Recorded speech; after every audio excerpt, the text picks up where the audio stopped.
साधु ऐसा चाहिए जैसा सूप सुभाए, सार सार को गह रहे थोथा दे उड़ाए। ओम साई राम मित्रों, आज का ब्लॉग आप सभी लोगों के लिए विशेष लाभकारी कल्याणकारी है।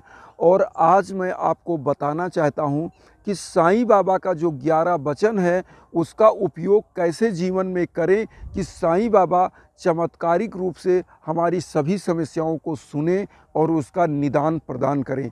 ये 11 वचन का उपयोग मित्रों मैं आपको बताना चाहता हूँ कि बहुत ही चमत्कारी है। इसका उपयोग कैसे किया जाए और जीवन को कैसे साईं बाबा के श्री चरणों के माध्यम से हम अपना उद्धार कर सकें, अपने जीवन में जो भी बाधाएं हैं, संकट हैं, कष्ट हैं, उसको दूर कर सकें। क्योंकि ये 11 वचन ऐसा वचन है बाबा का जिसके माध्यम से कोई भी चीज़ ऐसा नहीं है जो असंभव हो, जो आपको प्राप्त ना हो।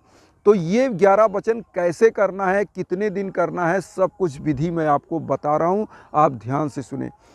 बाबा का जो 11 वचन है इसको सबसे पहले किसी बृहस्पतिवार को नहा धो करके आप बाबा के श्री चरणों में बैठ जाएंगे पीले आसन पर, और बाबा को भी आप पीले आसन पर स्थापित कर देंगे। और आपको एक कागज़ लेना है, कागज़ लेने के बाद 2 गुलाब का फूल लेना है और 1 सरसों का दीपक आपको जलाना है। अब कागज़ में क्या करना है ये समझ लीजिए।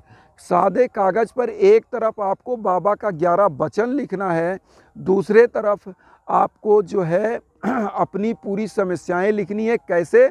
ऊपर लिखेंगे ओम श्री साईनाथाय नमः, नीचे अपनी पूरी समस्याएं। और उसके बाद आपको करना क्या है, बाबा का जो आप अगरबत्ती जलाते हो उसकी थोड़ी सी राख लेके दोनों तरफ आप उसको लगा दीजिए कागज़ में। एक तरफ जिधर समस्या लिखी उधर, एक तरफ 11 वचन की तरफ भी लगा दीजिए। अब क्या करना है आप समझिए। अगर आपके पास शिरडी की ऊदी है तो उसको भी आप लगा सकते हैं, नहीं है तो इस ऊदी को भी लगा सकते हैं, सेम वही काम करेगा। अब आप ध्यान से सुनिएगा, यहाँ पे आपको जो सरसों का तेल का दीपक आप जला रहे हो उस दीपक को क्या करना है, आप बाबा की आरती के रूप में दिखाकर फिर आप अपने दाहिने तरफ स्थापित कर देना है। मतलब बाबा के सामने अपने दाहिने तरफ की तरफ आपको रख देना है। और उसके बाद 2 अगरबत्ती बाबा को दिखाना है। और उसी समय अगर आप बाबा का साईं बावली, साईं चालीसा और आरती 11 वचन कर लीजिए। और करने के बाद इस कागज़ को क्या करिए, आप उसी दीपक से एक बार सेक दीजिए और उसी अगरबत्ती को एक बार दिखा के रख दीजिए। क्योंकि 11 वचन साक्षात साईं बाबा का अवतार माना जाता है। साईं बाबा ने खुद अपने मुखारबिंदु से ये 11 वचन कहा था। और बाबा ने 11 वचन में एक चीज़ कहा था कि मुझे सदा जीवित ही जानो, अनुभव करो, सत्य पहचानो। तो बाबा ने ये बात खुद कही थी।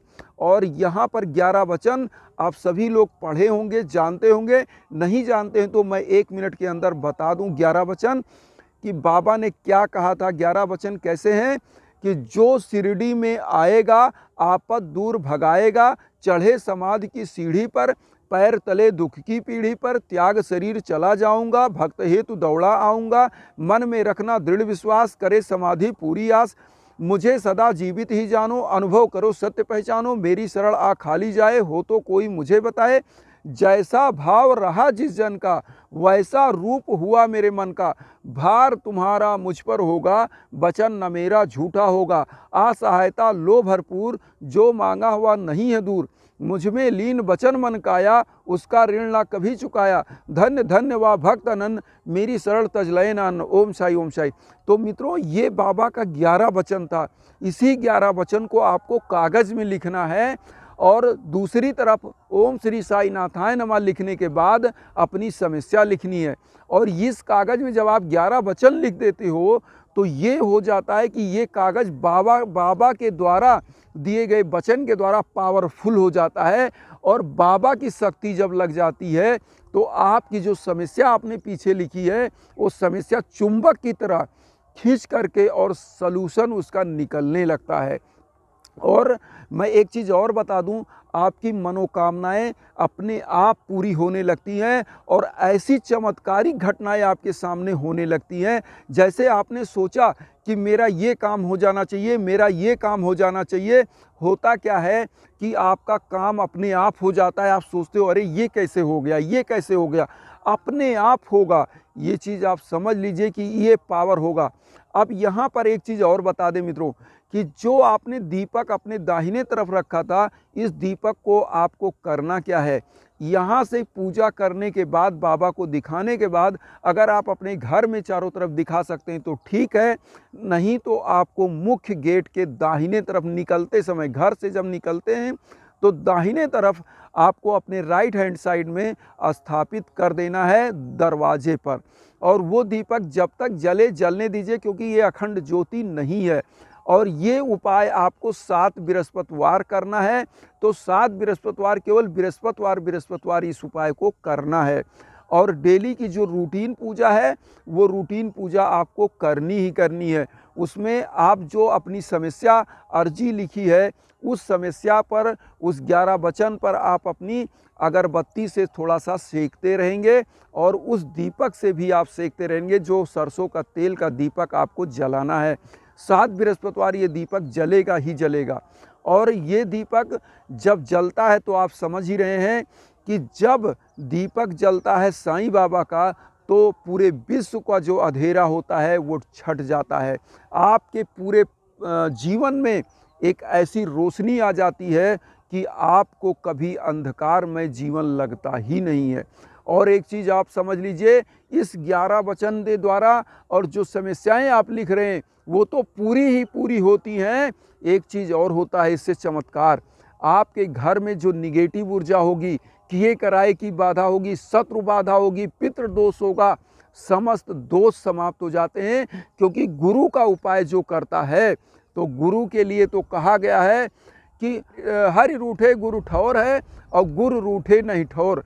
तो मित्रों आप समझ लीजिए कि अगर हरि रूठ गए, ईश्वर रूठ गया, तो एक प्रकार से आपको गुरु का शरण है। लेकिन अगर आपका गुरु रूठ गया तो आपको किसी का शरण नहीं मिलेगा। इसलिए आप साईं बाबा को अपना इष्ट देवता, इष्ट गुरु मान करके और ऐसी कामना करिए जिस प्रकार से एक बच्चा अपने माता पिता से, उनसे विनम्र निवेदन करता है कि मेरी मनोकामनाएं पूरी करिए। तो जब आप इस तरह से मांगते हो तो बाबा बरबस, वो तो भक्त वत्सल हैं, वो अपने सभी भक्तों की मनोकामनाएं पूरी करने के लिए तत्पर होते ही हैं। तो बाबा आपकी मनोकामनाएं पूरी करेंगे ही करेंगे। इसी प्रकार से सभी आपके घर के दोष को भी समाप्त करते हैं। और जिन घरों में ये उपाय होता है बाबा का, उन घरों में कभी भी किसी प्रकार की निगेटिव ऊर्जा कभी प्रवेश नहीं करती है। और बाबा ऐसे परिवारों को हमेशा सद्बुद्धि प्रदान करते हैं। ऐसा परिवार हमेशा समाज में आगे बढ़ता है। ऐसे परिवारों में जिन माताओं बहनों को कोई समस्या होती है कि उनको औलाद नहीं होती है, उनका गोद भर जाता है। जिन गार्जियंस के औलाद कभी सफल नहीं होते हैं, उनके परिवार सफल होने लगते हैं। ऐसे परिवार के लिए सबसे बड़ी जो चीज़ें होती हैं वो अपने आप, बाबा अपने आप पूरी करने लगते हैं, जिन परिवारों में ये उपाय होता है।